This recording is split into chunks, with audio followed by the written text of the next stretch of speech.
Hello everyone. The twisted theatrics of the Roman Colosseum, where lions were ravenous, fairness was optional, and subtlety was thrown into the arena with captives, is where we start tonight. Please take a moment to like the video and subscribe, but only if you actually love what I do here.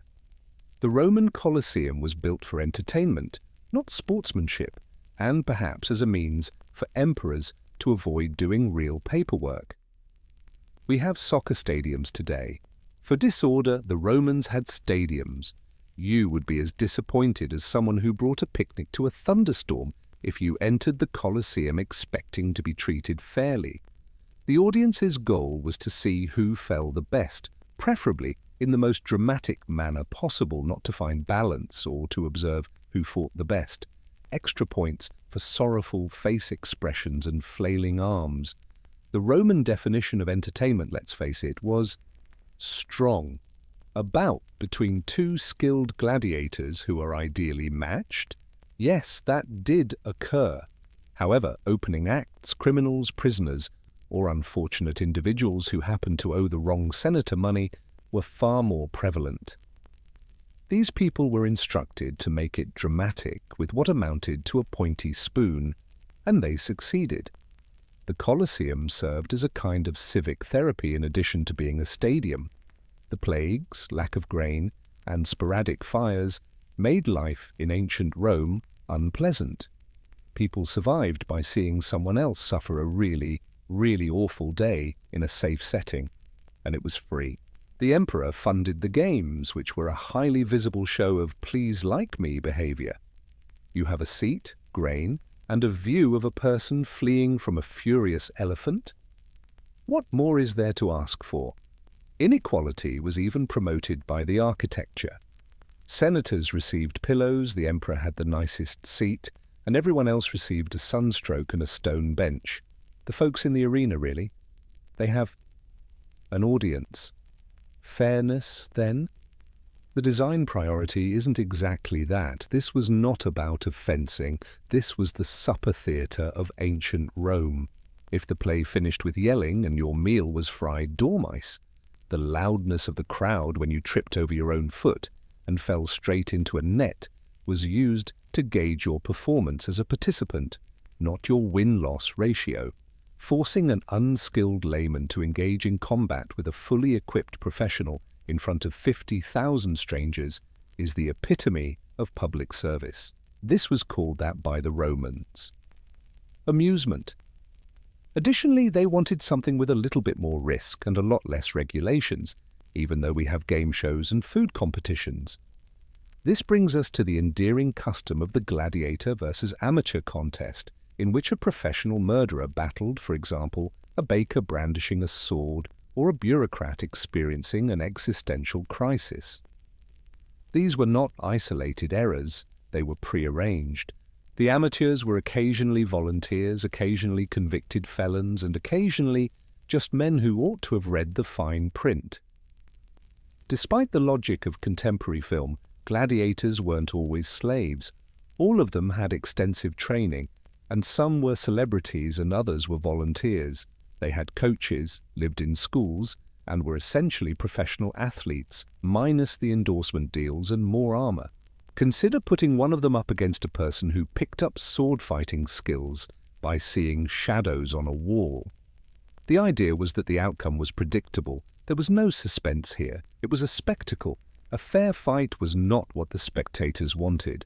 They wanted to pretend the other person had a chance while supporting the clear winner. It was like witnessing a squirrel attempt to operate a chariot in ancient Roman culture. The amateur, on the other hand, had choices. The first option is to live long enough to be somewhat remarkable. The second option is to live long enough for the public to sympathize with you. Option 3, get struck so fast and forcefully that the emperor nods his approval and the audience chuckles. You might even get a respite if you were very charming or dramatic.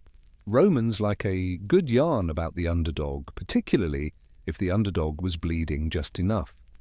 However, the result was usually decided before the game started. The audience was aware of it, the combatants were aware of it. Most likely, even the man cleaning the sand was aware of it. Imagine being charged with a crime in ancient Rome. Perhaps you took something. Perhaps you spent too much time staring at the statue of the emperor. Perhaps you are simply disliked by your neighbor. You're now eligible for a special appearance in the Colosseum. Congratulations! And by special appearance, we mean that you will likely be presented with a lion unexpectedly and up close. The Roman custom known as damnatio ad bestias, or condemnation to the beasts, raised the crucial query: what if our legal system resembled a zoo as well? Rome used it to deal with anything from treason to robbery. The accused should be thrown into the arena. Get a gate open, bring on the panic and the music. Nor were the lions your typical felines. They were treated like celebrities and brought in, frequently from North Africa. They occasionally had better food and better transportation than the majority of the population. In the meantime, the prisoner received a tunic and a hazy feeling of impending doom. Nothing speaks fairness like giving someone a twig and telling them to make it appear thrilling. Hence, there should be no armor, no weapon, and perhaps a stick. This was a message, not a fight. The empire included you in the spectacle rather than only punishing you. The emperor smiled, the crowd roared, and everyone forgot their rent was past, due the more theatrical your last moments were.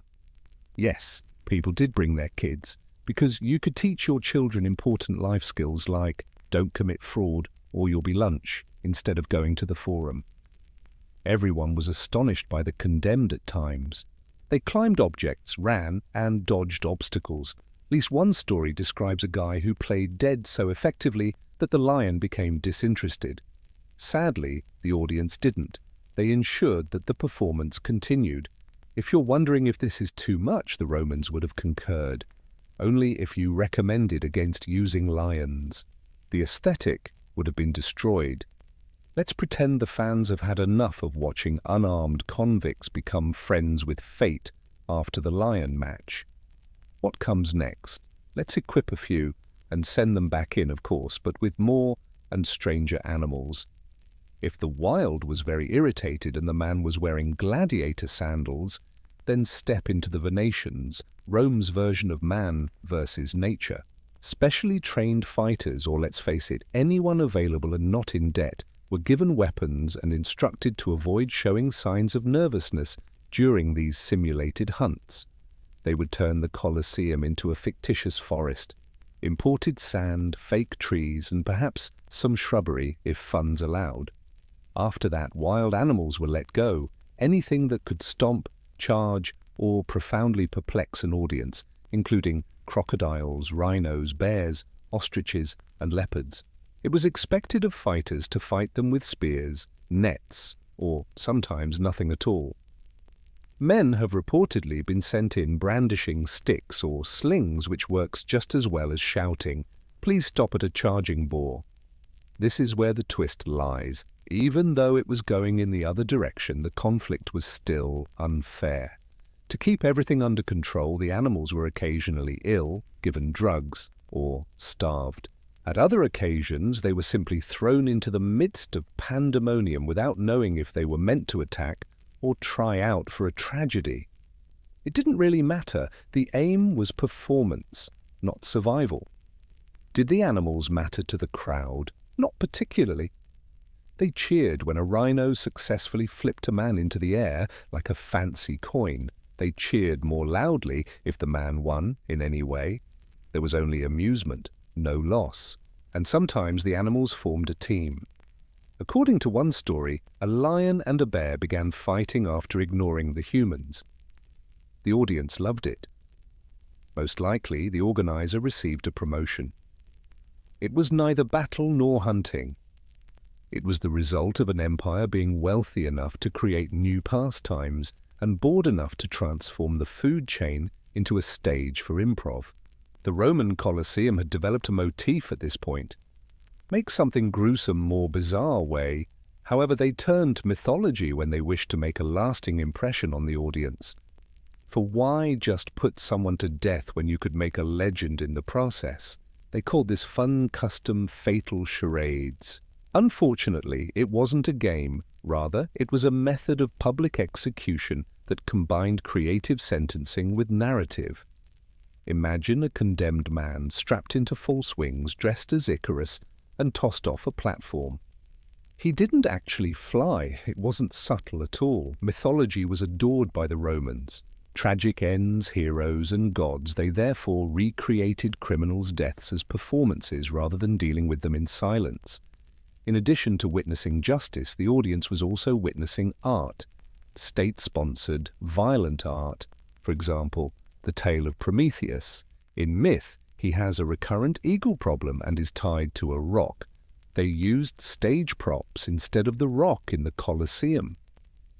The eagle, though, it was real.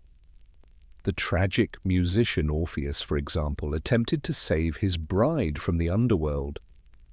The version from Rome. The arena is crossed by a man wearing a tunic and playing a harp, and then a few big, utterly bored beasts are silently released. Music wasn't the end of it. Naturally, the audience adored it. At last, entertainment and culture combined.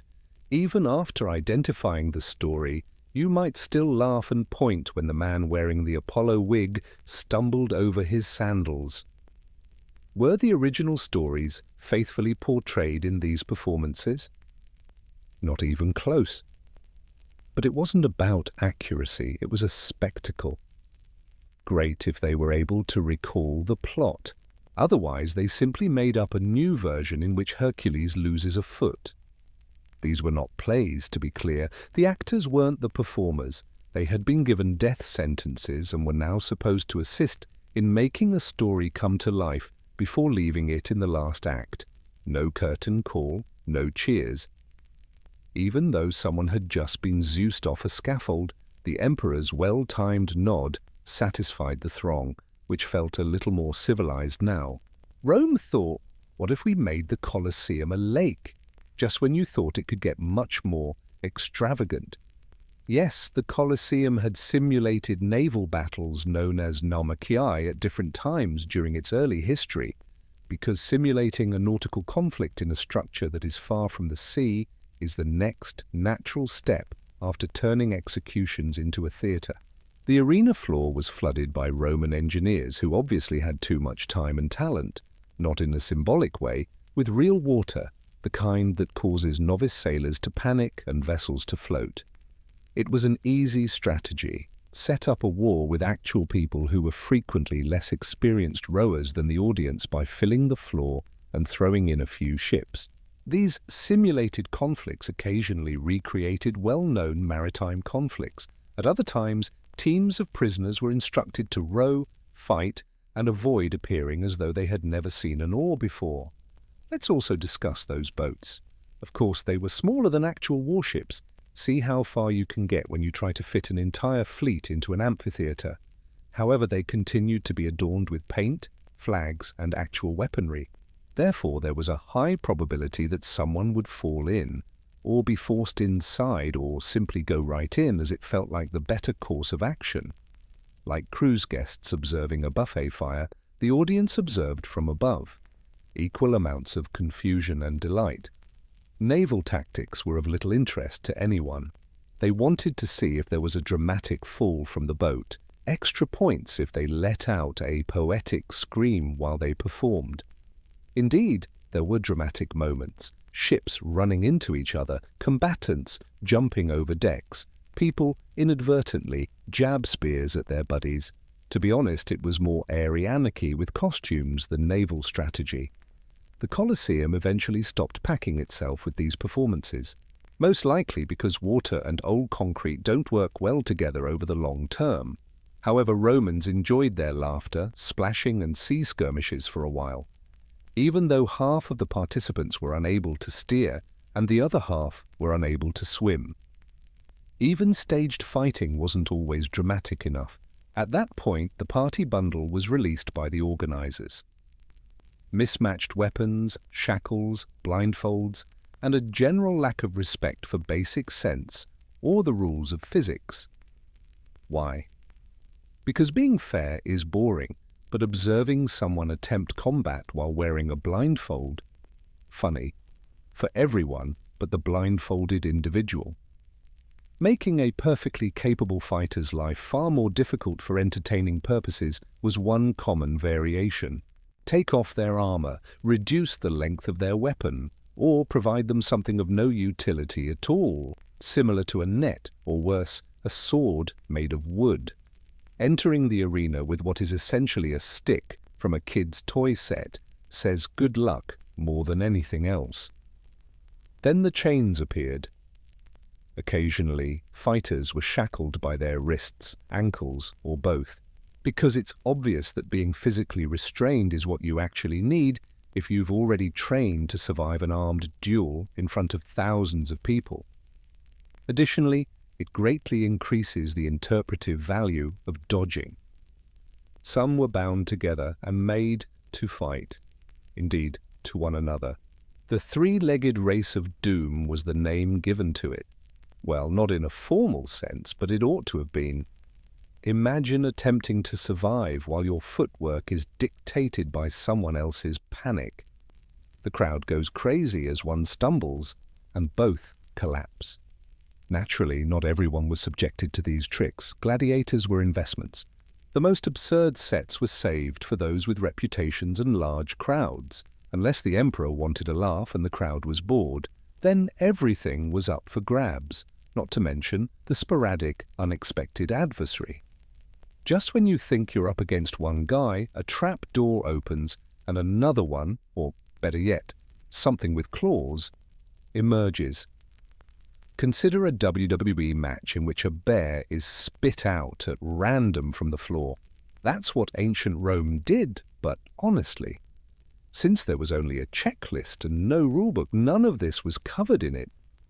Is it amusing? Is that ridiculous? Is it possible to clear things up before the following game? In all its tumultuous splendor, you would think that the Roman Colosseum provided its audience with a respite in between acts. Take a moment to relax, eat some olives, and perhaps discuss how beautifully the gladiators were dressed. Technically speaking, there was an intermission, but even that was transformed into a performance in typical Roman way. Greetings from the lunchtime break, the meridiani. Because nothing goes with your midday bread roll quite like the empire's concept of due process, lunchtime was set aside for something a bit more procedural, public executions, even though the morning featured beast hunts and the afternoon promised gladiator duels. These were not impromptu executions. They were meticulously planned, coordinated, and timed like a theatrical performance. In order for the public to witness justice being carried out openly and without any red tape, the condemned, typically criminals, deserters, or those who had irritated the wrong bureaucrat, were brought out. Drama was not anticipated. This was a warning, not a fight. The empire warned, don't be like this guy. Enjoy your olives as well. Let's just say that the approaches were inventive. At times it was brief, finished well, and the entertainment continued. At other times, particularly if the individual had made news, it was too detailed. According to the Romans, justice ought to be effective, dramatic, and ideally supported by a toga-wearing individual. By now, the crowd had grown accustomed to it. Children requested better seats, vendors sold snacks, nobody blinked. If anything, the length of it irritated them. Someone would whisper, "Come on, the actual matches are the only reason we are here." That's why this section is so ridiculous. Executions were merely commercial-like filler material for the audience. They showed why you shouldn't steal a soap instead of promoting it. And that's kind of the purpose, if that makes you uneasy. It was more than simply an arena at the Colosseum. It was an expertly planned display of dominance. The purpose of every moment, even intermission, was to remind the public of those in positions of authority and the consequences of questioning them. Referees call games in modern sports. Thousands of perspiring spectators who had consumed too much bread and were perhaps 2 goblets full of wine rendered the last decision in the Roman Colosseum. Indeed, the people of Rome were the source of justice. The loser did not necessarily die right away after a gladiator bout. The crowd had the last say in whether he battled well or at least thrashed with zeal. Would he survive to fight another day, or would his story serve as a warning to future footwork? The thumbs come in. The well-known thumbs down, which means death, is surely familiar to you. Historians aren't totally certain which thumb meant what, save for plot twist. According to some accounts, a thumbs up signified execution, like to a sword being drawn. Others claim that giving the thumbs down represented showing clemency, or sheathing the sword. Others contend that the motions were more ambiguous hand movements that made gladiators wish the Romans had just created scorecards rather than thumb gestures at all. In any case, they weren't shy and cared about the audience's response. They arrived at the Colosseum prepared to boo, clap, and shout their unasked-for opinions at people who were actually battling for their lives. With fewer stars and more tunics, it was old Yelp. The worst thing that could happen to a boxer is silence if he was dull. The crowd yelled for punishment, mercy, or both if he was exciting. To be honest, it was a little unclear, but loud. Favor was courted by some gladiators. They performed for the audience. They had admirers, real fan bases indeed. Some of the warriors had products and others were renowned by name. Well, these weren't official products, but they were carved and worn by people. The same concept. And what about the emperor? Oh, it quickly became political. He had the power to overrule the vote of the crowd and demand execution or leniency. In any event, he was reading the room, a sort of stand-up comedy with fewer jokes and a larger stake. Depending on the emperor, that is. Therefore, despite their chaotic appearance, the games were oddly democratic, at least for the fighters. You had a chance if you entertained. The crowd was prepared to cast their votes with their hands, voices, and sometimes sandwiches if you didn't, because it took more than skill to survive in the Colosseum. It all came down to putting on a good show and hoping that the public was feeling giving. The common wild boar undoubtedly wouldn't be at the top of your list of animals you may encounter at the Roman Colosseum, including tigers, lions, and that one guy with a net. Pigs, however, were more than just sustenance in ancient Rome. They contributed to the entertainment, and not in a cutesy, zoo-petting manner. Boars in the wild were serious. These were hoof-footed, tusk-wielding, strong, forest-born battering rams. Imagine them as the irate bowling balls of nature, but with more force and less pity. Now picture yourself trying to seem heroic in a leather skirt as one of them charges at you in front of a roaring audience. Although gladiators received extensive training, pig strategy was not one of the main topics covered. Boars were occasionally brought into the arena for warriors to use spears to kill during animal hunts and venations. At other instances, the boars were brought in as surprise guests in the middle of the fight to keep things interesting. A 300-pound pig running across the stage without invitation was the perfect way to liven up a duel. Records of at least one occasion show an animal so hostile that it nearly ran into the first row, charged through props, and disregarded its handler. It was adored by the Romans. Airborne Pork says, "Great public funding better than anything else." If you're asking how this qualifies as entertainment, the Roman audience saw the value in being unpredictable. A lion was a magnificent animal. A tiger frightened me. But that was funny. A boar. Particularly when it was undervalued. Emperors participated as well. To demonstrate how well stocked their kingdom was in bravery and bacon, some held themed hunts that featured their exotic animal collections, including especially mean pigs. In contrast, the fighters were mostly focused on surviving. To counter a sword, you could practice. You might expect a human. However, a wild boar with tusks that made kneecaps dangerous was complete anarchy in pig form. Furthermore, nobody questioned the crucial question of whether we should be doing this in the great tradition of Roman entertainment. Can we fit another boar into this scene? They wondered. They could, spoiler alert, and they frequently did. This was no typical expanse of sand for the arena floor. It was surrounded by a maze of pulleys, lifts, cages, and tunnels that were all intended to spoil someone's afternoon. Stagehands were able to bring objects, animals, and occasionally complete sets into the arena with eerie theatrical timing thanks to these mechanical wonders. You're a gladiator in the middle of a battle, perspiring in the Roman sun, when all of a sudden the floor opens and a leopard emerges, bonus material only, not included in the contest. This was no coincidence. Roman event planners enjoyed surprises. Yes, that was a genuine career. Instead of having a typical combat, why not make it into a hidden lion obstacle course? It wasn't only animals either. There might occasionally be fire pits, chariots, and big wooden structures that were supposed to depict mythological settings, such as the underworld or a shoddy volcano. It was all intended to keep the audience interested and the participants perplexed. It transformed battle into theatre, and theatre into complete mayhem. You did more than simply battle your opponent. You battled the objects, the floor, and your mounting sense that someone was laughing heartily backstage.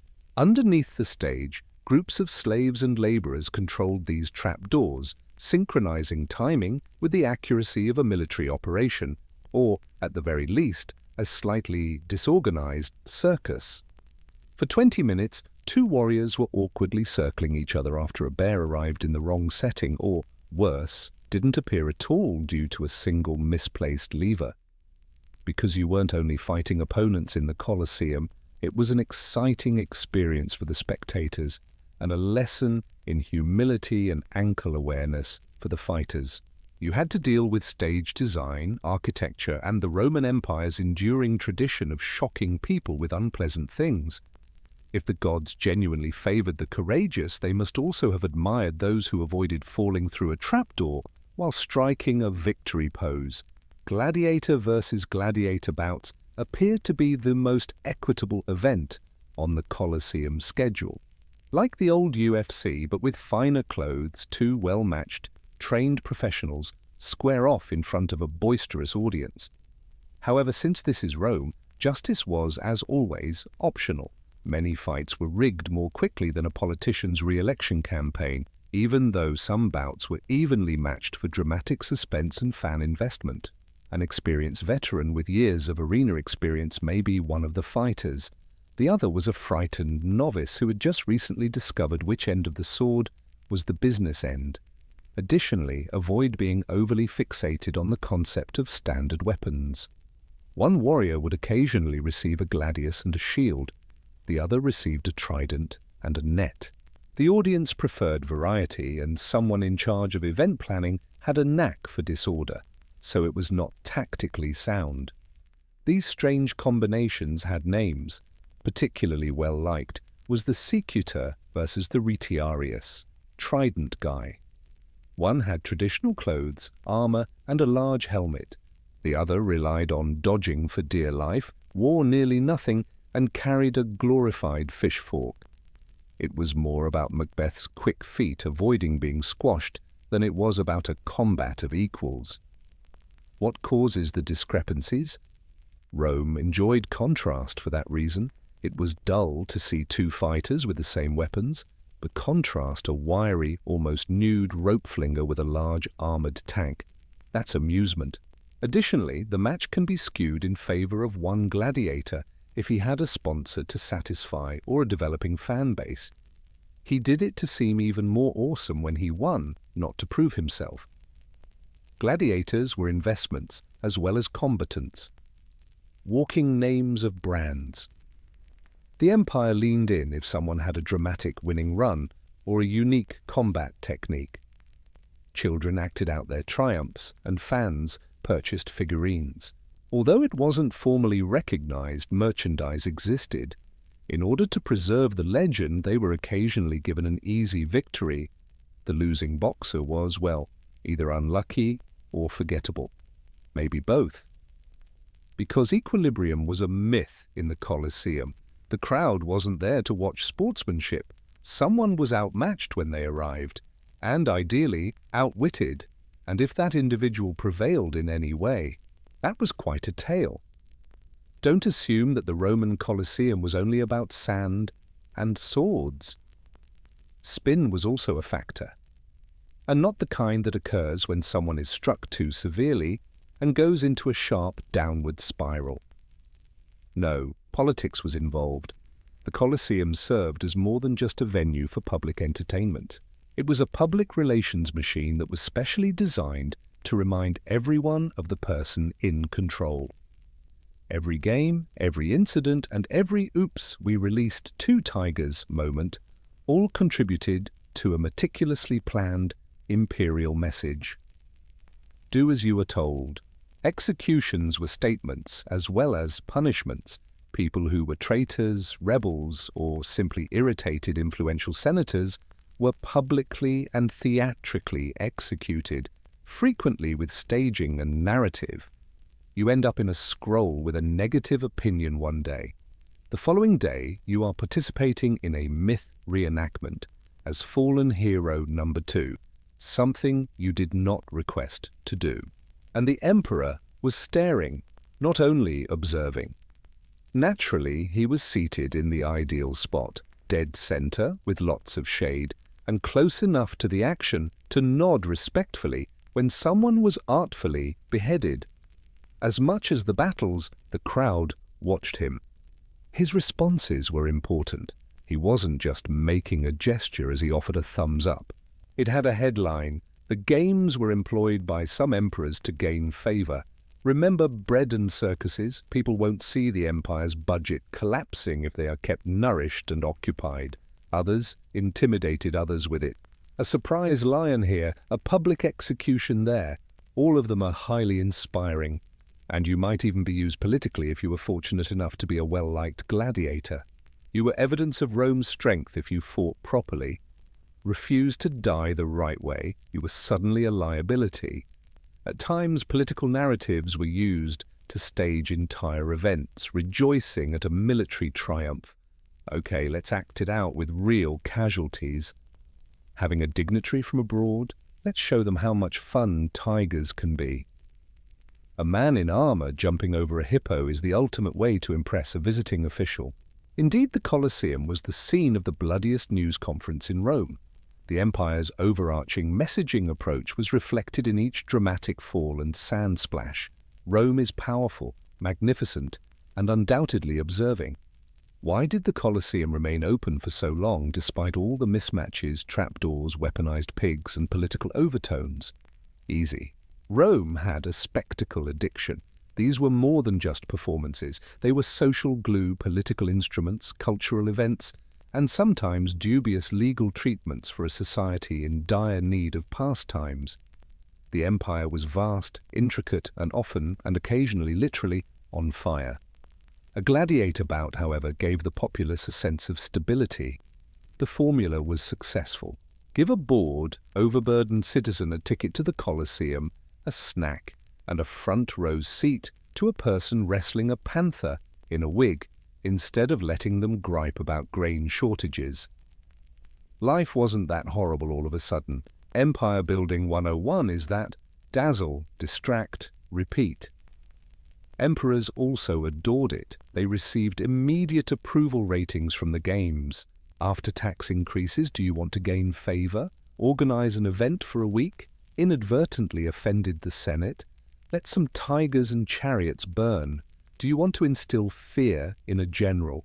Have his adversary act as the protagonist in a reenacted myth without pointing out that it's a metaphor.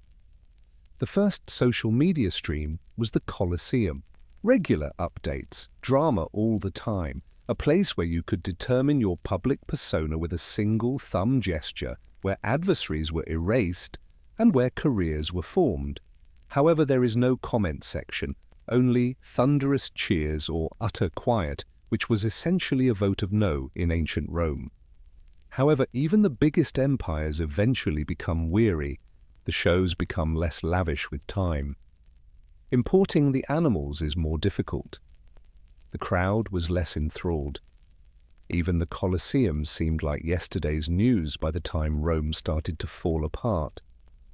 Just as sand and stone fade with time, so do attention spans. The legacy persisted, nevertheless.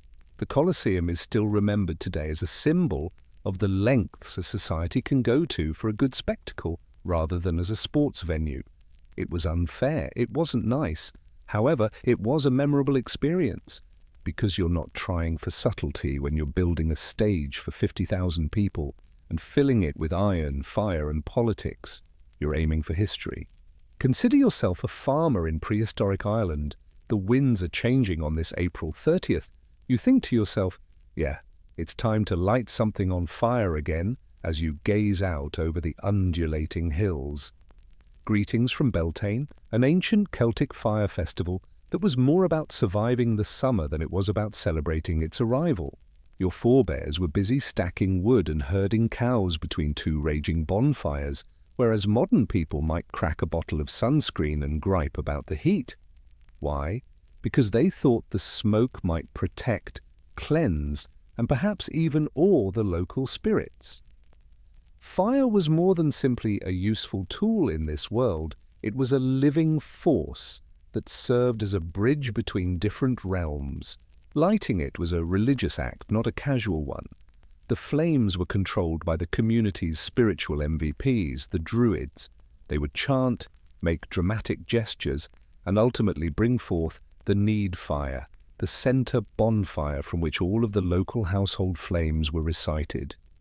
Imagine it like a spiritual reset button, only with a lot more sparks and no user guides. Villagers would lead their livestock, yes, real cows and sheep, between the twin blazes as the fires roared. This may sound a little extreme, but it was insurance against illness and bad luck. Do you want your cattle to continue being productive and healthy? March them through the flames. Do you want to maintain your fertility? Dare yourself to jump over the flames. Mild singing embodies romance more than anything else. Of course, depending on the year and the amount of mead consumed, there was dancing, either nude or clothed. While lone dancers sought to evoke some divine matchmaking from above, couples may jump the flames together to cement their love. Beltane was not just a celebration. It was a fiery handshake between mortals and the other realm, a ritual of seasonal transformation. The blessing of flame was then dispersed throughout the area when the fires subsided and the embers were left in the fields. Let's now depart from the wet hills of Celtic regions and enter the dry, sun-drenched interior of ancient Persia. Here you couldn't play around with fire and hope your sheep remained healthy. It was a divine energy that needed to be nourished, honored, and most definitely not sneezed on. Greetings from Zoroastrianism, one of the oldest monotheistic faiths in the world, where fire is not only revered but also considered to be truth. Indeed, they dubbed it Atar, a living representation of the universe's divine order. This implied that fire was a brilliant symbol of cosmic equilibrium, rather than merely a useful kitchen guest. No pressure, then. The fire temple, where priests known as mobeds cared for eternal fires that had been burning for years or even centuries, served as the focal point of worship. Imagine them as heavenly janitors in robes, equipped with bundles of sandalwood and eagle feathers for delicate fanning instead of extinguishers. It was believed that this flame needed to be maintained, undisturbed, unbroken, and unpolluted. Leaving it out? That was essentially a cosmic transgression, a legendary act of heavenly oopsie. Static worship was not the only use for these fire rites.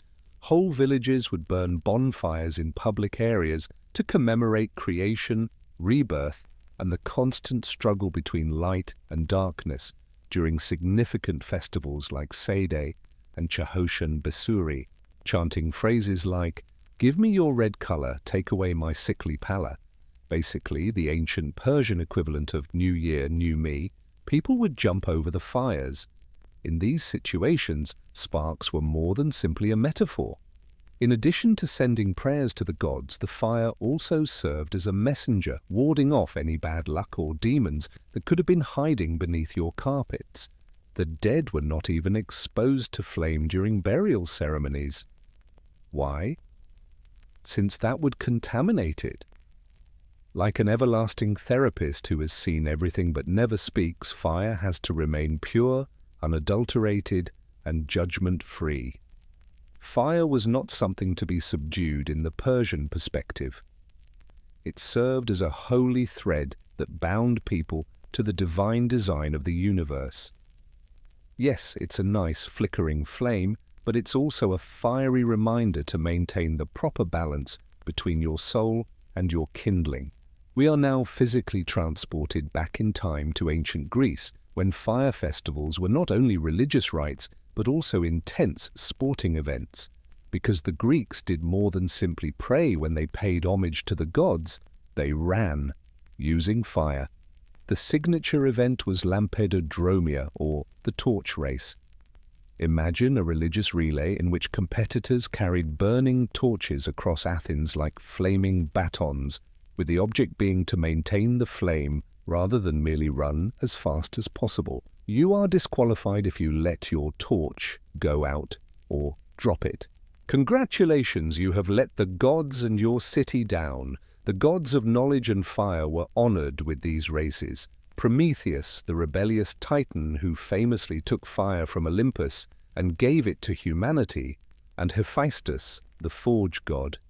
Zeus gave him an eternal liver-pecking punishment for his daring action, which is equivalent to a light slap on the wrist in Greek mythology. The torch race was ceremonial theatre as much as sport. Runners represented the perseverance of divine wisdom transmitted to mankind by maintaining the flame.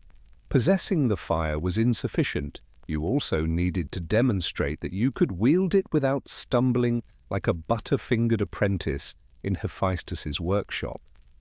This was no ordinary jog through the olive orchards either. Temples, columns, and bewildered livestock were all shadowed by the fiery torches that were the only source of light during the frequently nighttime races. You had better make it appear spectacular. The gods were watching, and the visual impact was deliberate. Deeper metaphorical layers were also present. Prometheus's gift of fire symbolized intelligence, metamorphosis, and revolt as addition to warmth and cooking fuel. The Greeks were not merely reenacting a story when they honored him with torch races. Rather, they were quietly reminding themselves of their own cunning rebellion and their quest for civilization, even if it meant paying a divine price. Since this being Greece, the winners were given a crown, a little statue, or perhaps even a jug of olive oil. Glory, and perhaps a little reprieve from enraged gods destroying your crops were the true rewards, though. Therefore, keep in mind that the modern Olympic torch relay is more than just a sporting custom the next time you see one. Greek adoration of stolen fire, cosmic revolt, and the age-old skill of running really quickly without burning your eyebrows off are all faintly echoed in it. We now move eastward from Greek torch relays to ancient India, where fire was the deity and not something that was taken from them, introducing Agni, the Hindu fire deity, who served as a cosmic postman in addition to being a god of warmth and light. His part: deliver offerings via fire from the earth to the sky with flawless dependability. No lost parcels, no customer support line. Agni served as a conduit between people and the gods in ancient India's sacred Vedic ceremonies. Fire was essential to any prayer that was worth its salt, and it had to be lighted correctly, fed with ghee and clarified butter, basically the holy nectar of all rituals, and accompanied by mantras. Priests dedicated their entire lives to mastering them, known as yajnas, since they were so crucial. Imagine spiritual pyromania with fewer insurance claims and a lot more incense.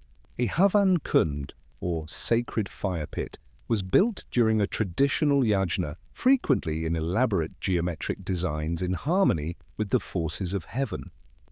Without a matchstick in sight, the fire had to be enticed into being with friction or holy chants. Once it was lit, Agni came to life.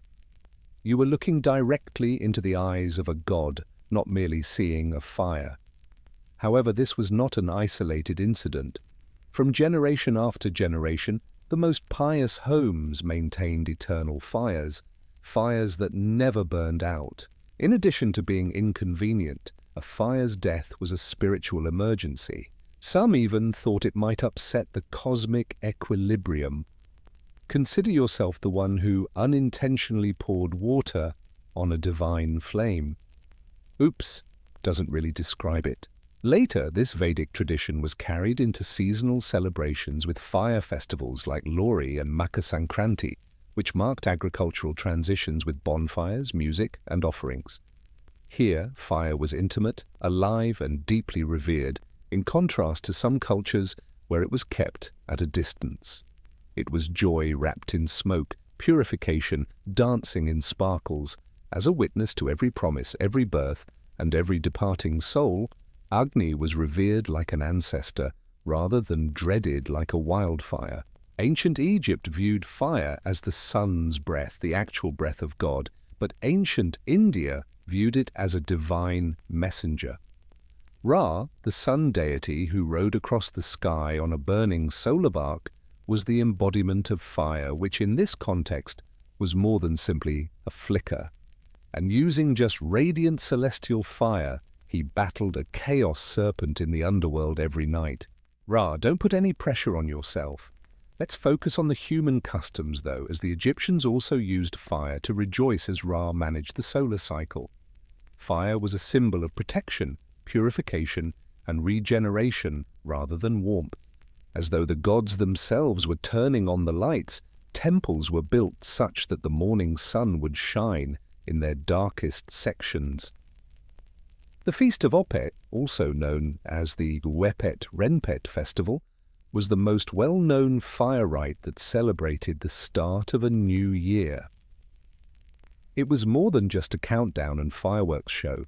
It was a multi-day event that included priests, offerings, incense, and above all, ceremonial torches carried in processions. The fire symbolized Ra's reviving force returning to Earth, fending against disease and darkness, so these weren't merely for show. It was similar to using sacred pyrotechnics for spiritual pest control.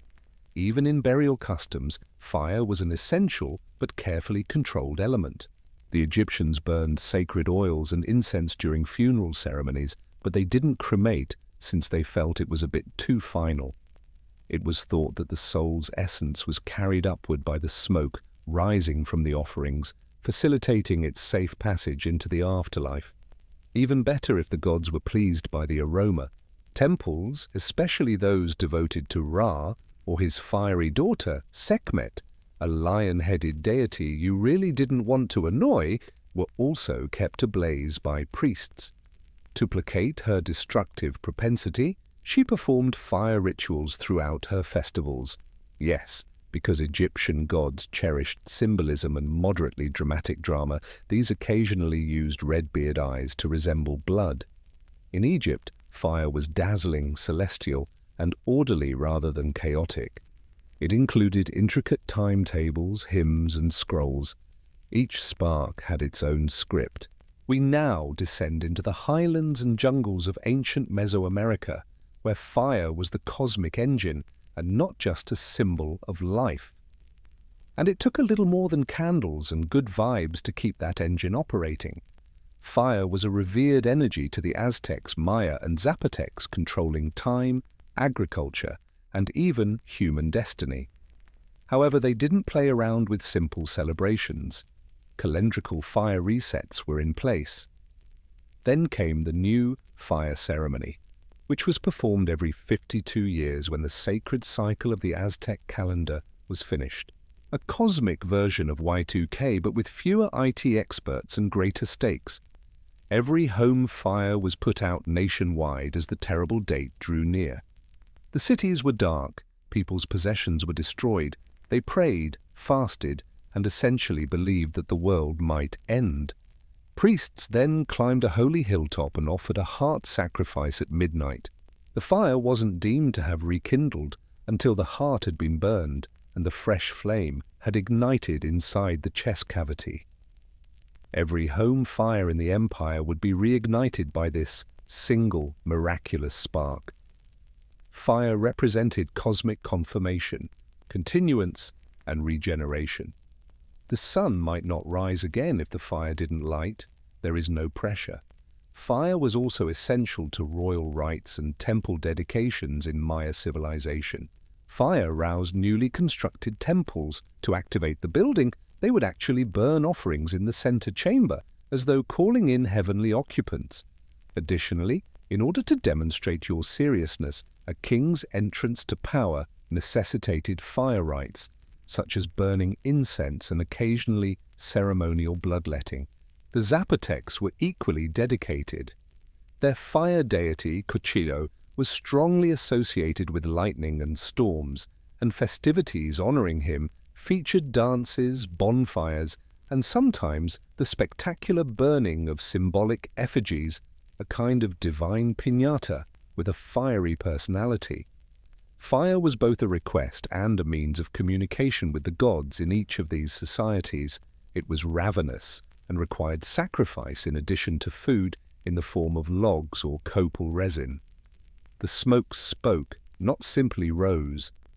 Let's now set sail toward the huge Pacific, whose islands resemble flaming stepping stones. Fire was more than simply a necessity to the ancient Polynesians. It was an origin myth and a divine gift that had been passed down from mountain-dwelling gods. The goddess Pele, the fierce spirit of volcanoes, is at the center of many Polynesian fire beliefs. She is especially adored in Hawaiian mythology. She wasn't a serene deity who cared for your cooking pot. She was a fiery natural force that used her lava to form islands before destroying them in a fit of wrath. In this civilization, respecting fire was essential to existence. According to legend, Pele resided in the Halema Uma'u crater at the top of Kilauea, one of the world's most active volcanoes. When it erupted, Pele was expressing herself, not a natural calamity. The ground was reshaped in accordance with her desire, and lava flows were perceived as her flaming footsteps. Because it pays to be on the good side of a goddess who is literally reshaping geography, people left sacrifices near craters, flowers, food, chants, and occasionally even hair or nails. In Polynesia, fire festivals had many different forms, but the Siva Afi, or fire knife dance, which is still practiced in Samoa and Tonga, was one of the most captivating. The dance, which was once a part of warrior ceremonies, involves leaping, flipping, and generally defying common reason while whirling flaming knives. It was a spiritual presentation, not only a show. The flaming knife was viewed as a dance with ancient power, an extension of inner strength. Polynesians employed fire in their daily lives to illuminate pathways during ceremonies, cook in umu and earth ovens, and interact with the spirit realm. The earthly and the divine, the visible and the invisible, were connected by fire. Sacred torches and chants were even used in burial ceremonies to direct the spirit to ancestral lands on the other side of the ocean. The flickering of torches or the sparkle of fireflies were seen by some islanders as signs that ancient spirits traveled on fire. Ignoring or misusing fire was a surefire way to upset both ghosts and gods. The icy regions of ancient Scandinavia might seem too damp and chilly for ceremonies involving fire, but the Norse had a very strong bond with fire. Fire represented more than just warmth in a place with frozen fjords and never-ending winters. It meant both bodily and spiritual survival. The cosmic dualism of fire and ice lies at the core of Norse mythology. The conflict between Niflheim, the country of frost, and Muspelheim, the land of fire, gave rise to the world itself. The first creature, Ymir, and then the gods emerged from the physical sparks that flew when the two clashed in the primordial abyss of Ginnungagap. Fire was therefore both a creator and a destroyer, in addition to being necessary. Surtur, a fire giant from Muspelheim, was the most dreaded fire figure in Norse mythology. It was prophesied that he would ride out with a blazing sword during Ragnarok, the Norse apocalypse. His task: burn the entire planet to ash. Fire was not taken lightly, as you can see. Fire festivals served as a more tangible symbol of seasonal transitions, particularly the end of winter and the coming of spring. Yule, which eventually became Christmas, was one of the most fire-centered holidays. Hello Yule log, which symbolizes the sun's rebirth. Great logs were burned for days. Your fortunes for the upcoming year will improve the longer it burnt. In addition to being pleasant, starting the Yule fire was cosmic insurance. During midsummer festivals, when the light was at its brightest and spirits were free to roam, bonfires were also lit. It was thought that leaping over flames, a custom common to many civilizations, would provide protection, fertility, and perhaps even the chance to win over your crush. And fire had the last say when it came to death. While cremation was frequent, and fire was thought to release the soul to Valhalla, or Folkvanga, the afterlife lands of warriors, and, the chosen, Viking funerals weren't all longboats and slow-motion archery. The fire honors, elevates, and purifies. It was a combination of farewell, metamorphosis, and theatrical flair. In the ancient world, fire was not only a source of life, but also a source of condemnation. It might burn your heritage or heat your house. Fire became the final test, the instrument of cosmic reckoning, spiritual purification, and divine justice for many cultures. There were also no appeals, in contrast to contemporary courts. Fire was a witness, as well as a god, in ancient India. Sita, the wife of the hero Rama, was physically put to the test by fire in the epic Ramayana. She demonstrated her innocence by walking through flames after being abducted and saved. Agni, the fire, came out with a divine nod, rather than a guilty verdict. Since she was unharmed, she was innocent.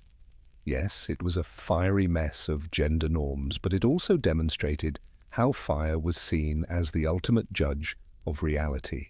Similar concepts spread through trial by ordeal in medieval and ancient Europe. Sometimes suspected criminals, witches, or unlucky people were put through fire-based tests, such as stepping across flaming coals or clutching a red-hot iron. They were innocent if their wounds healed without infection. If not, you most likely didn't want to attend the final discussions. These trials demonstrated the persistent idea that fire could reveal divine will, even though they weren't particularly spiritually uplifting. The idea of Chinvat Bridge, the portal to the hereafter, was one of the first ideas of fire as judgment in Zoroastrianism. Souls would cross a razor-thin bridge over a river of molten metal after they died. It would be as soft as warm milk to those who had led a moral life. The evildoers, let's say they found out that there is no chill in holy metal. Fire was viewed as a cyclical struggle even by the Aztecs, who worshipped it with scrupulous devotion. The world might end if their new fire ceremony didn't work. Once a gift from the gods, fire might also end up becoming their preferred means of erasing the cosmos. It kept people modest and perhaps somewhat combustible. In each of these customs, fire turned into a mirror.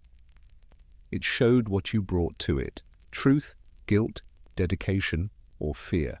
Fire served as the soul's last test, whether in sacrosanct ceremonies or horrifying ordeals.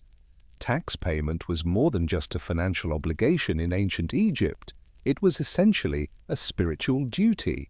The pharaoh was not your typical official. Since he was the divine go-between for the gods and people, his demands for tribute were not seen as exploitative.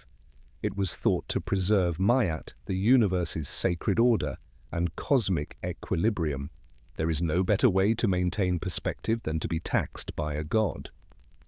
Early Egyptian society did not actually have money as we know it now. How, therefore, did the pharaoh replenish his royal wealth? Grain. A ton of grain. Fertile fields were guaranteed by the yearly flooding of the Nile, and scribes would come with clipboards, or rather papyrus scrolls, to measure out your exact debt after harvest. They made use of sticks, rope, and a calculator-like device out of exasperation. You may owe the state 3 bags if your land generated 10. It's not an option to not pay.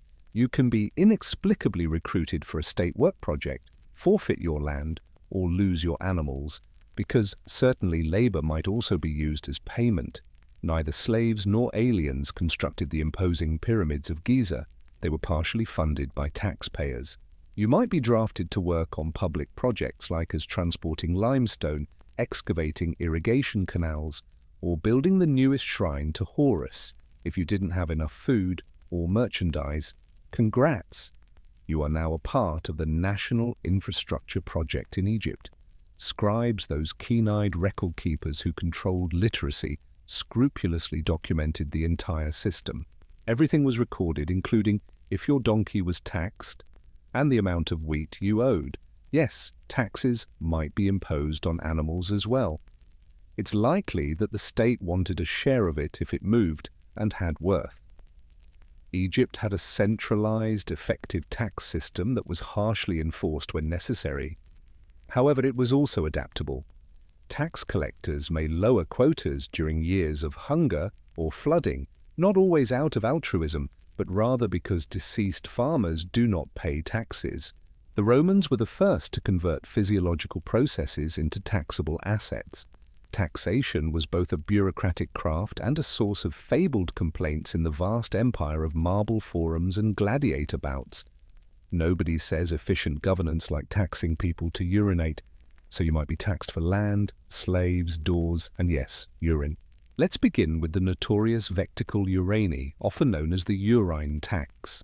Human pee was collected in public urinals and workshops and, no joke, used as a source of ammonia to tan leather and bleach clothes. Emperor Vespasian took the appropriate action when he discovered that this physiological byproduct had chemical value. The collectors were taxed by him. When his son Titus questioned the morality of such a levy, the expression pecunia non olet, money doesn't stink, was created. Vespasian asked if it smelled and gave him a penny. It didn't. You're right. However, that is only the beginning of imperialism. To encourage modest design, Rome levied taxes on windows. A portion of your wealth may be deducted by inheritance taxes, and slave ownership had its own tariff. Since you were already considered taxable property if you were enslaved, there was even a sales tax, but it only applied to free residents. Publicani, as tax collectors were known, were, to put it mildly, losing popularity contests. These intermediaries pinched citizens for as much as they could in order to make a profit after paying the state in advance for the authority to collect taxes. They were the archaic counterpart of a hedge fund-run private collection agency. Additionally, troops might arrive to persuade you if you refused to pay. In spite of this, some remarkable undertakings were financed by Roman taxes. The empire spanned from Britain to Syria and included aqueducts, roads, temples, and military conquests. Depending on your point of view, you may say that Roman taxes both fueled and destroyed civilization. Indeed, there were tax revolts. Several rebellions began with the question, how much, as the provinces moaned under the burden of tribute. The Aztec Empire, located in the center of Mesoamerica, operated one of the most complex and organized tribute systems in history. And no, neither gold nor coins served as its foundation. Jaguar pelts, cocoa beans, and feathers so fine they made European rulers appear underdressed propelled it. In contrast to contemporary taxation, Aztec tribute taxation functioned as a massive imperial wish list. Your consent was not required by the emperor. He needed the top things in your area provided on a regular basis, ideally without any justifications. Kalpixka, or scribes, scrupulously documented the tribute paid by each city-state or altepetl that came under Aztec rule. These men had comprehensive codices that showed the amount owed, pictures, not numbers, bundles of obsidian, piles of corn, heaps of cotton, and yes, bags of cocoa beans. Consider it to be a visual bill from hell. Cocoa beans were particularly important as money as well as food and drink. A few may purchase a coat, a tamale, or a ticket to the local human sacrifice. Because they were so valuable, counterfeiters attempted to fill them with dirt. Yes, it was bold, but it was also a felony that carried a death sentence. Tenochtitlan's IRS did not play around. The delectable turkey honey, the ornamental jade gold dust, or the utterly inconvenient enormous logs transported from forests miles distant might all be used as tribute items. Regular deliveries of embroidered warrior costumes, complete with combat-ready sandals, were required from one province. Another created headdresses for both gods and nobility, using feathers from exotic birds. Consider explaining to your town why you have to pay taxes on 2 jaguar pelts and 30 live parrots. Sorry kids, it's another day of chasing jaguars. Violent retaliation could follow non-payment of tribute. Aztec tax collectors were not timid, and military reminders were frequently sent to areas that were rebelling. Rather than being a civic obligation, compliance was a matter of survival. The tribute system maintained the empire's prosperity in spite of the onerous penalties. Tenochtitlan, the capital, was a city of shimmering temples, floating gardens, and marketplaces brimming with merchandise. Much of it was financed by the backs of subordinate towns. Taxation in ancient China was more about sheer size than it was about ostentatious penalties or strange commodities. With an empire that seemed to last forever and a population in the tens of millions, China created a bureaucratic tax system so extensive and accurate that it would make Roman senators cry into their wine. First, let's talk about labor and rice. Peasants were the backbone of the economy under the Han dynasty, and they paid taxes in 3 main ways: through corvée labor, grain, and cloth. The fabric was given to state officials, the grain was placed in the empire's granaries, and the labor, well, that meant spending weeks or months away from home, constructing roads, canals, or occasionally renovating a great wall. Imagine tax season, except you're moving bricks through the Gobi rather than paperwork. The taxes changed along with the empire. To make things simpler, the Tang dynasty instituted the 2 tax system. Payments were due twice a year, in the summer and the fall, and were determined by your land holdings and the number of people who were consuming your rice. It was fair in theory. Before the salt tax, the silent empire builder, tax collectors, had a wide definition of fair. The government imposed a high tax on salt, a daily requirement, rather than taxing everyone equally. The state gained a fortune because everyone needed it, especially in the days before refrigerators. For centuries, armies, palaces, and the pensions of bureaucrats were financed by salt revenue. The claim that salt underwrote dynasties is not hyperbole. However, taxes were used for more than just financing. It has to do with control. Land surveys and household registries, as well as census taking, were almost works of art. The objective? To know the precise number of sons you had, the amount of rice you grew, and whether you had a second ox hidden behind the barn. It wasn't all harmony and order, of course. One of the main reasons for peasant uprisings, such as the Yellow Turban Rebellion, which erupted in the late Han era, was excessive taxation. Bad things usually happen when farmers are famished and still required to provide 30% of their rice.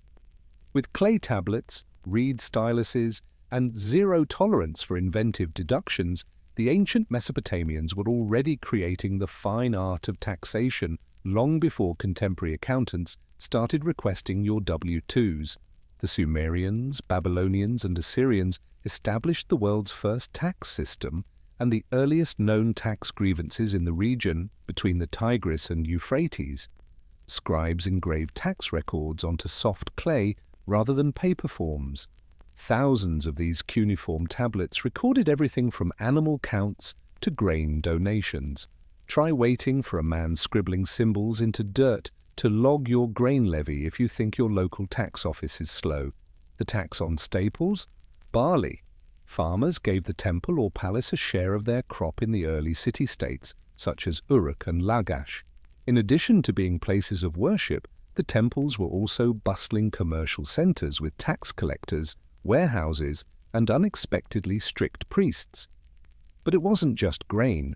The people of Mesopotamia levied taxes on traders' commodities, craftsmen's workshops, and fishermen's catch. Donkeys weren't safe either. Congratulations. You were now a tiny, taxable transport company if you possessed a cart or a functioning donkey. Taxation was further organized under Hammurabi, the Babylonian ruler. He established sanctions for tax evasion, overcharging officials, and systemic deception in his renowned legal code, which is among the oldest in the world. In certain instances, the penalty was death or dismemberment rather than merely a fine. Therefore, keep in mind that at least your tax form does not include the possibility of amputation if you ever feel that it is severe. The incorporation of taxes into public works was one distinctive aspect of Mesopotamian taxation. In order to assist construct city walls, ziggurats, and canals, citizens may pay taxes in labor, bricks, or silver. The state might take your time or your children's time if you were unable to pay in things. Loaning your child to the temple for a season is the epitome of fiscal responsibility. However, the Mesopotamian tax system was incredibly effective for its day. It supported troops, funded irrigation systems, and assisted with the management of large towns. To put it another way, it prevented the entire business from collapsing like a mud brick baked in the sun.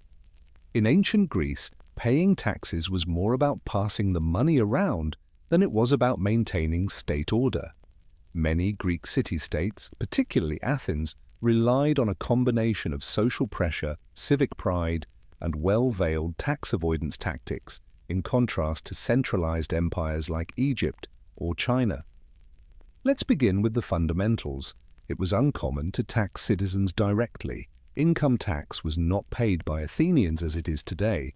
Rather, liturgies, a fancy way of saying, "Hey, rich guy, it's your turn to pay for a play, a worship, or a festival," was supposed to be their contribution to the state. Even though these weren't taxes, try declining an invitation to dinner.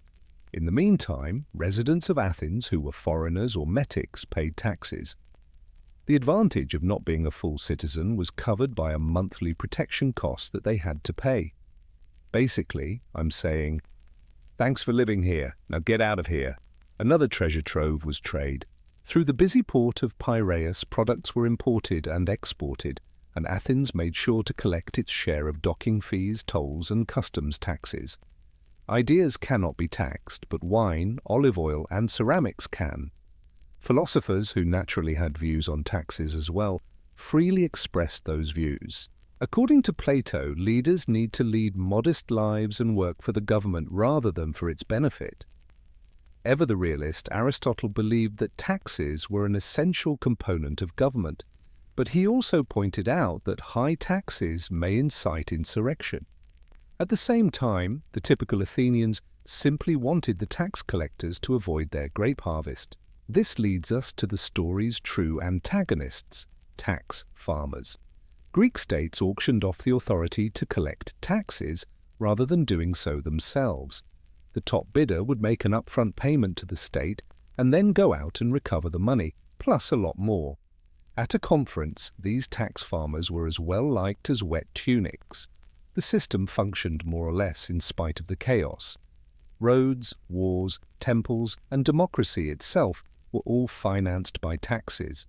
However, animosity persisted, particularly among the impoverished, and tax evasion occasionally resulted in exile, legal action, or public indignation. Greetings from the Inca Empire, where taxes were paid without cash or even cocoa beans. You used your spine, feet, and hands to pay. Across what is now Peru, Ecuador, Bolivia, and Chile, the Incas established one of the most remarkable civilizations in the Americas. They accomplished this without the use of written language, markets, or coinage. How did they finance it all then? Using the mitar, a tax structure that is solely focused on labor. The mitar was required state service. It wasn't a suggestion. Each able-bodied male citizen owed the empire a certain number of days annually, which were typically used for transporting stones for temples and fortresses, farming state land, mining silver, or constructing highways. Consider the Inca tax form to be a calendar rather than a bill.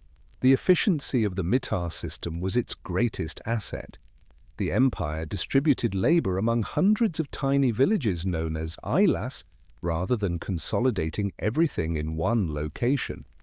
When called upon, each ilu sent its laborers, and the empire reciprocated by giving them access to communal storehouses, food, and equipment. You persevered and managed to survive. Do you require a bridge to cross a mountain gorge? The mitar supplied. Do cities like Cusco and Machu Picchu need to be connected by hundreds of miles of paved roads? Mitar. Do you want a huge stone temple that is as heavy as a bus? Indeed, that as well. However, the taxes went beyond muscle.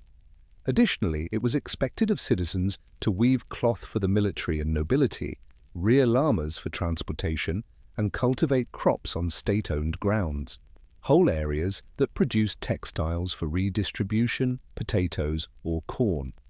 For use in times of hunger or conflict, the empire kept these commodities in massive warehouses called kolkas that were positioned strategically along highways. The Incas did not employ tax collectors in the conventional sense, in contrast to many other ancient societies. To track labor and output, local officials instead kept quipus, which are knotted strings. They possessed the most intricate tax abacus in the world, constructed of string so they didn't need to write. Indeed, there was opposition. Following their arrival, the Spanish used the mitar for forced labor in mining, which soon became exploitative and lethal. What started out as a framework of collective responsibility turned into a nightmare. The Middle Eastern, North African, and European empires operated some of the most advanced taxing systems the world has seen since Rome during the Islamic Golden Age, which lasted from the 8th to the 13th century. However, Islamic taxation was enshrouded in religious obligation, moral philosophy, and careful accountancy, in contrast to previous forms of raw extraction. Zakat, one of the 5 pillars of Islam and a religious tax, was at the center of it all. It was required not only a donation. Every capable Muslim was supposed to donate around 2.5% of their income each year to aid the underprivileged, the indebted, and needy travelers. It was a tax intended to advance social fairness rather than finance armies or palaces. Imagine it as the original plan for wealth redistribution, but with heavenly supervision. Zakat, however, was only the start. The jizya, a poll tax paid by non-Muslims in return for protection and exemption from military duty, and the kharaj, a land tax imposed on non-Muslims who cultivated conquered areas, were both in place. These levies were not capricious. They were established by law, ranked by wealth, and frequently negotiated between kings and towns. As long as they made their payments on time, non-Muslims were allowed to maintain their local customs and faith. The caliphates created a professional class of scribes and accountants to handle all of this. They issued receipts, monitored markets, and maintained ledgers in Arabic script. The state treasury, or diwan, was a centralized bureaucracy with standardized procedures and skilled clerks rather than a disorganized treasure trove. Imagine Excel sheets on parchment paper. The relationship between Islamic taxation and market control was one of its distinctive features. To guarantee reasonable prices, truthful weights, and moral behavior, officials known as muhtasibs prowled throughout bazaars. The muhtasib may show up with a scale, a severe look, and perhaps a Quranic quotation if you attempted to conceal your earnings in order to evade zakat. Additionally, there were frequent audits and public accountability even if corruption was not unknown. It was common for some rulers, such as Umar ibn al-Khattab, to go around the streets in disguise to make sure that the people weren't being crushed by their tax burdens. In many respects, taxation throughout the Islamic Golden Period struck a balance between piety and profit. It created an intellectual explosion that impacted Europe for generations while also constructing schools, hospitals, and libraries. In medieval Europe, paying taxes was more about surviving feudal extortion with the majority of your limbs intact than it was about fulfilling a civic obligation. The peasants bore the brunt of every penny, chicken, and bale of hay that vanished into the tax cart, notwithstanding the claims of monarchs and nobles that they had divine right. The tithe was the most infamous medieval tax. 10% of your income had to be given to the church. This was not a levy imposed by the state. This implied that a tenth of your fish, cattle, or crops were sent directly to the nearby monastery. Not willing to pay? You were risking eternal damnation in addition to evading taxes. When a tax is supported by the prospect of hellfire, it's difficult to argue. The feudal dues followed. Your life as a peasant was essentially a subscription service to your master. You paid for the oven where you baked your bread, the mill you used, and the land you farmed. Married? It was a charge. Did you inherit your father's profession? An additional charge. Had a crop that was especially good? A happy tax collector with his hand out and a list of inventive new levies should arrive at your home. Following the Norman conquest, taxes in England grew even more structured and menacing. William the Conqueror's Domesday Book was a massive inventory of property ownership, even the number of pigs you had lurking in your backyard. No one was out of its line of sight, and it was effectively a tax sniper's scope. Kings found new ways to raise money by the 13th century, particularly for war. Monarchs in France and England started imposing direct income and property taxes, but centralized power also brought centralized animosity. Tax collectors were frequently more despised than opposing armies, and they rebelled when the government went too far. A harsh poll tax, a one-time cost per person, regardless of wealth, caused the English peasants' revolt of 1381. It was the equivalent of charging a farmer and a nobleman the same price and hoping no one would notice in the Middle Ages.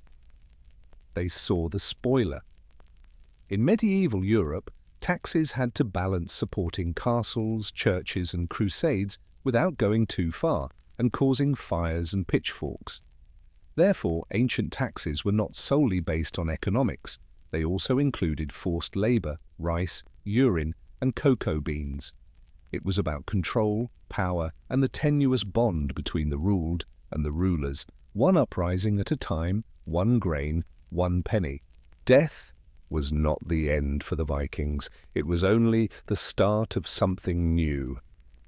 Life was short, uncertain, and frequently cruel. Death, however. The true adventure started there, and you can end up in very different places after death based on how you lived, or, more crucially, how you passed away.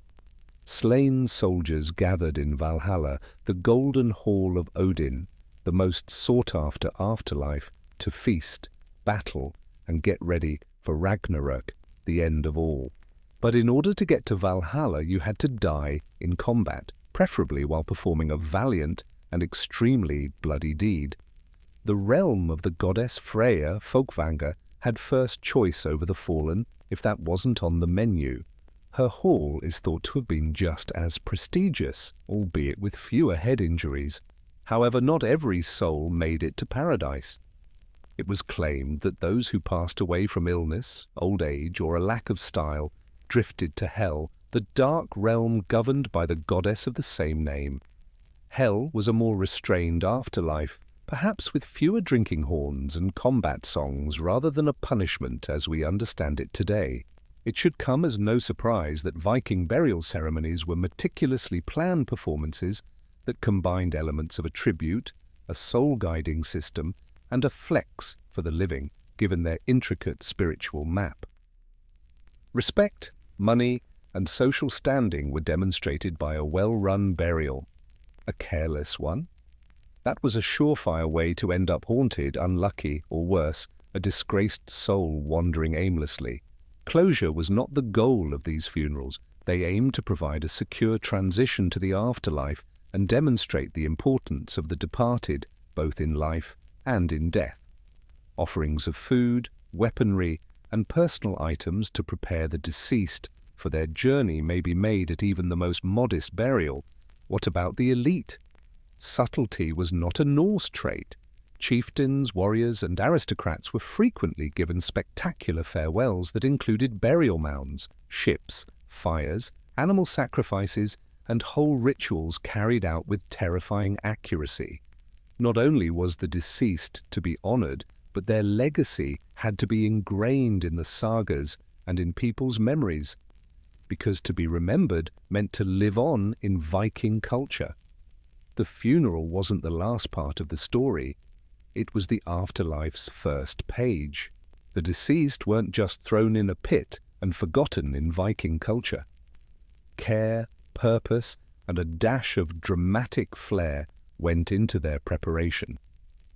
If dying was a voyage, then the departed should be packed and clothed like a traveler.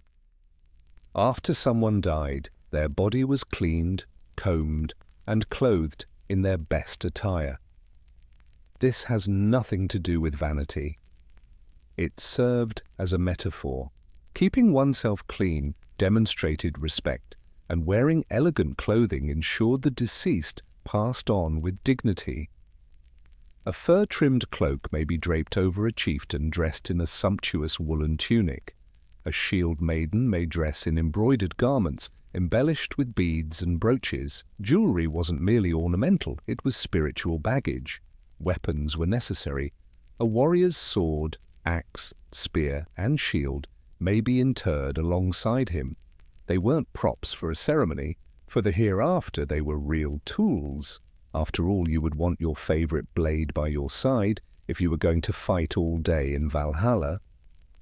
Even common people were occasionally interred with knives or other basic implements, indicating that practicality was just as important as prestige.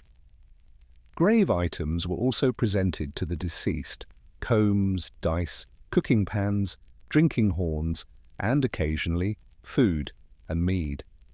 They seem to have packed a few food and some entertainment for a lengthy journey. These items had sentimental, religious, and utilitarian functions. They were occasionally purposefully shattered before being buried, which would have allowed the item's spirit to be used in the afterlife. Social status was important. The more elaborate the preparation, the wealthier or more significant the individual. Although they were uncommon and were only performed for high-ranking individuals, there are instances of slaves or servants being sacrificed to join their owners. Yes, it was cruel, but in Viking culture, going with your master into the afterlife was considered an honor. After the body was ready, it was left out for a while so that the community may grieve, think, and say goodbye. The burial rites would also start in earnest at this time. Ritualized storytelling, chants, and prayers are used to preserve the heritage of the deceased. Preparing the dead wasn't a somber undertaking for the Vikings.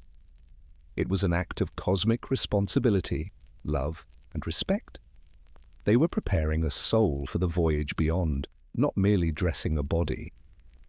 Most people's first impression of Viking funerals is of a long, burning ship transporting a warrior to Valhalla as it drifts into the distance.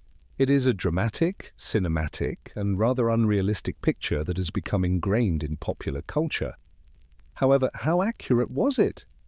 The brief response is a combination of poetic license and truth. The Vikings had a strong bond with ships. These represented authority, prestige, and life itself. They were more than just means of transportation. The ultimate farewell was to be buried in a ship, or possibly with a piece of one. It symbolized a return to the sea, the gods, or the big trip ahead for mariners, warriors, and aristocrats. However, the majority of Viking burial ships were not burned and thrown out to sea, despite what is commonly believed. That picture most likely originates from a synthesis of romantic paintings from the 19th century and later medieval stories.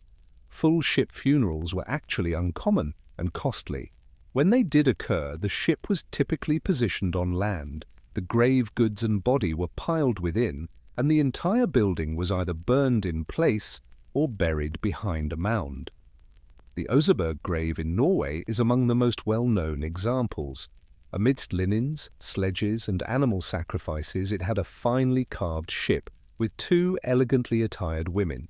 Only earth and heritage, no fire.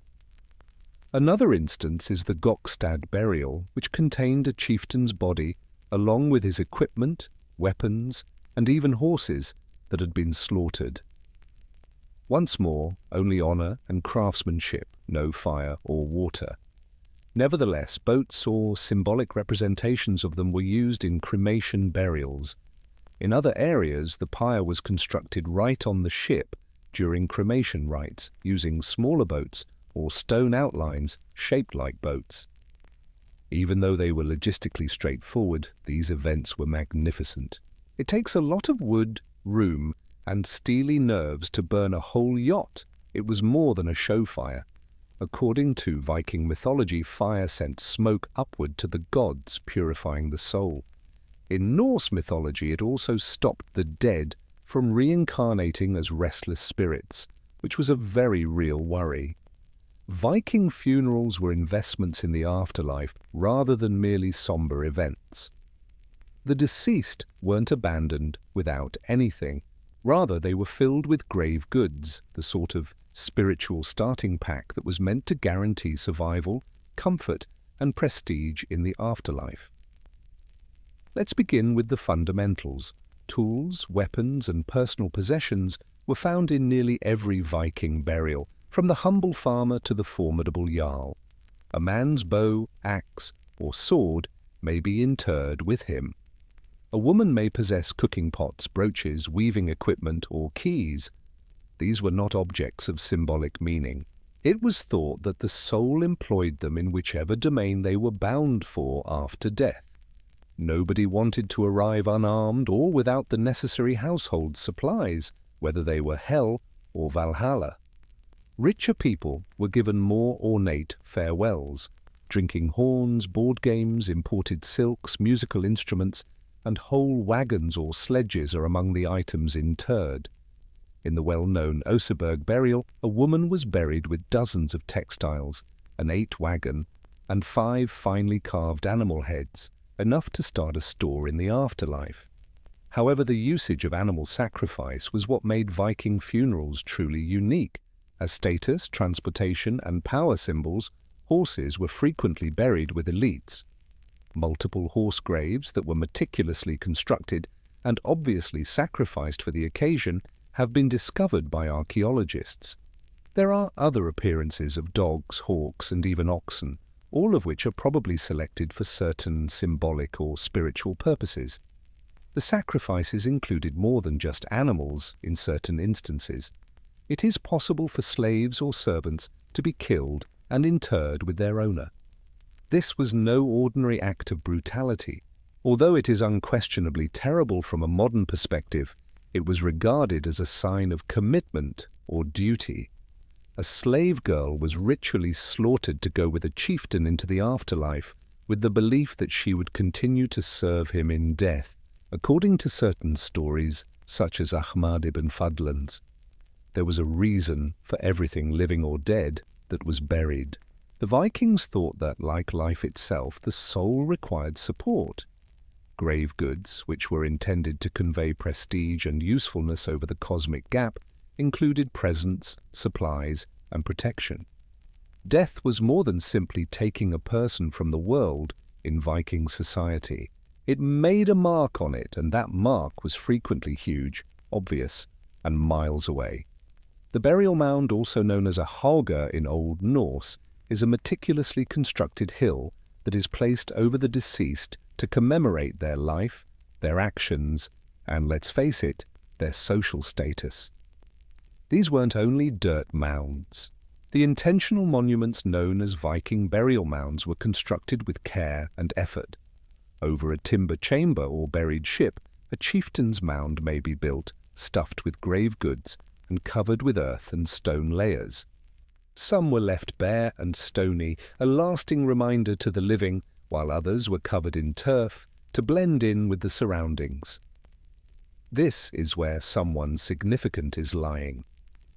It mattered how big the mound was. Greater legacy, greater mound. These were more than just tombs, they were outward manifestations of a family's riches, influence, and lineage. Mounds were often placed in particular patterns to create ship shapes or to match rituals with astronomical occurrences. Vikings were pragmatic, to be sure, but they also had a strong symbolic meaning. These mounds had a social function as well. They developed to become hallowed locations, gathering spots for storytelling and recollection. Families may congregate there for feasts, oaths, or seasonal rites. Sometimes they weren't satisfied with burying just one individual. The burial mound became a bridge between generations, between the living and the dead. Multiple graves could be incorporated into mounds over time, transforming a single burial into a monument to a dynasty. In this sense, land was claimed by the dead as well as occupied by the living, influencing memory and identity for millennia. Not every Viking funeral was this elaborate, particularly in areas where soil and space made mound construction impracticable. Common people would be given flat burials or simple stone circles. However, even these included grave goods, cremation remains, care, and star or sun orientation. It served as a reminder that the Viking mentality looked for purpose, even in modest death. To bury or to burn?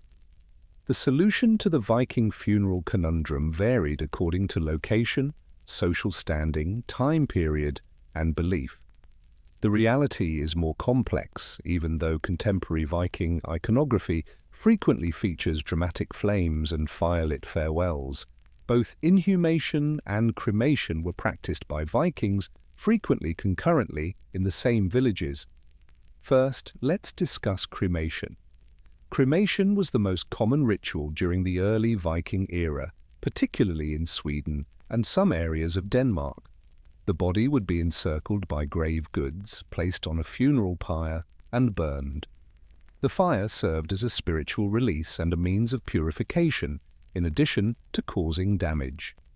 The soul was transported upward by the rising smoke, possibly to Odin or to a different world. Following the extinguishment of the fire, the ashes and scorched bones were meticulously gathered and either spread in a stone-lined grave or interred in an urn. However, cremation has utilitarian uses in addition to being a means of achieving enlightenment. Fire made sense in communities with limited space or where wild animals threatened shallow burials, not to mention the psychological aspect. Cremation prevented the dead from coming back. Revenants, undead warriors, and restless spirits abound in Norse mythology. Haunting was less common when a body was reduced to ash. Inhumation, or the burial of whole remains, increased in popularity throughout time, notably during the late Viking era, especially as Christianity gained traction. Inhumation was more consistent with Christian concepts of corporeal preservation and resurrection. However, even before Christianity, certain Viking tribes preferred to bury their dead in wooden coffins, ships, or rooms, with their bodies spread out fully clothed and surrounded by equipment, possessions, and animals. It's interesting that both approaches frequently coexisted. A chieftain's wife may be buried close by while he is burnt on a pyre. Alternatively, soldiers may be cremated and farmers and traders would be inhumed. The decision may be a reflection of regional custom, socio-economic class, or personal identity.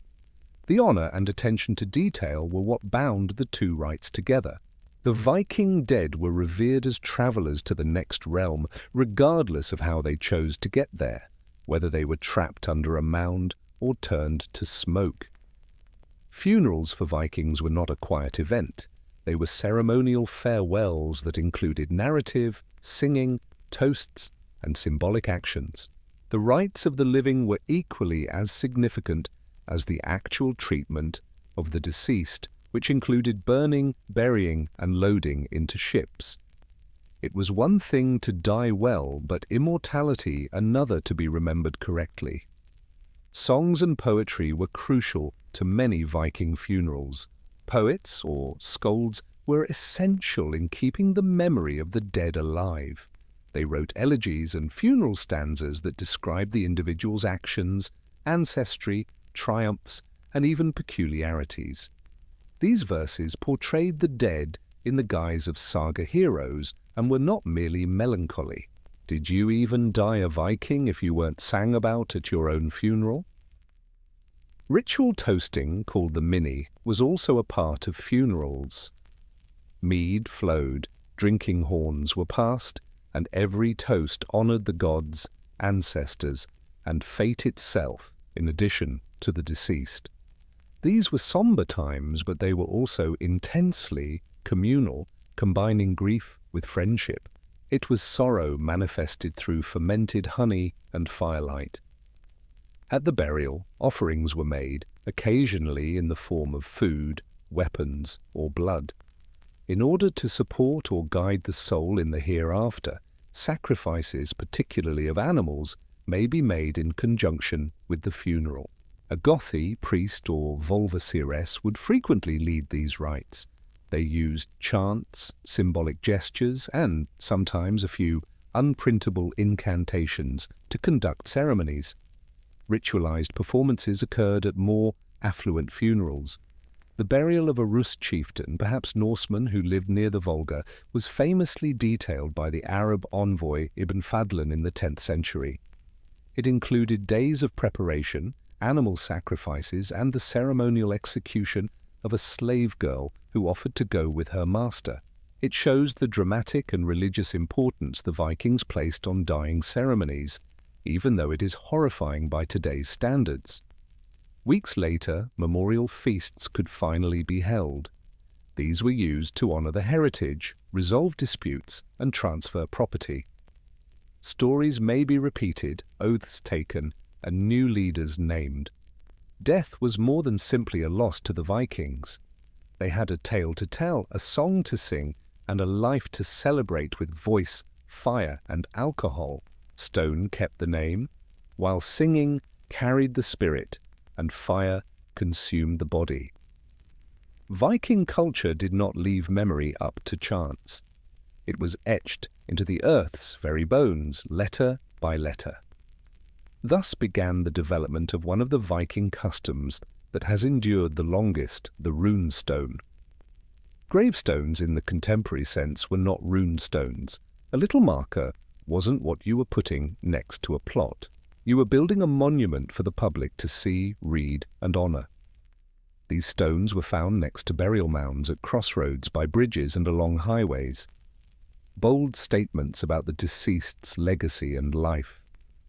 Runic script, an alphabet utilized throughout the Norse world, was employed to write the inscriptions. Some were easy. This stone was raised by Gunnar in honor of his brother. Others were huge epics that described adventures, conflicts, and actions. For those who dared to face or move the stone, some even included curses. May your bones deteriorate and your cattle stop producing milk if you move this stone. The Vikings were serious. Additionally, some stones honored merchants, travelers, and even ladies, while others honored soldiers and chieftains. The Jelling stones in Denmark are a well-known example. These are enormous rune stones that King Harald Bluetooth erected to honor his parents and proclaim Denmark to be Christian. They demonstrate how rune stones changed over time by fusing pagan tradition with newly developing Christian influence. Runestone cutting was an expensive process. It took time, a heavy chunk of stone, typically sandstone or granite, and a competent rune master. However, eternity was the prize. The act of raising a rune stone signified that this life was important. This individual will not be overlooked. Their words are timeless, even after centuries. Images, ships, weapons, animals, or symbols of authority were all featured in certain rune stones. Others twisted runes into dragon curves or serpent patterns which were more abstract. The message itself made a statement, but so did the craftsmanship. The runestones served as a tangible anchor and an indelible memory etched into the environment itself in an oral tradition where the majority of stories were transmitted orally. Despite their fortitude and stoicism, the Vikings harbored a persistent terror that was difficult to overcome by fire, stone, or sword. The dead who refused to remain dead, because not all spirits went away in peace according to Norse religion. Some stayed, others came back, and still others wouldn't go. The restless dead, known as the Draga, emerged from their graves with bloated bodies, glowing eyes, and a very negative attitude. They weren't fluffy apparitions. They could smash bones, smash doors, and occasionally sit on sleeping individuals like a sweating mountain of fury. They were physical, deadly, and vindictive. The Viking equivalent of a horror film, with the possibility that you know the man from your community.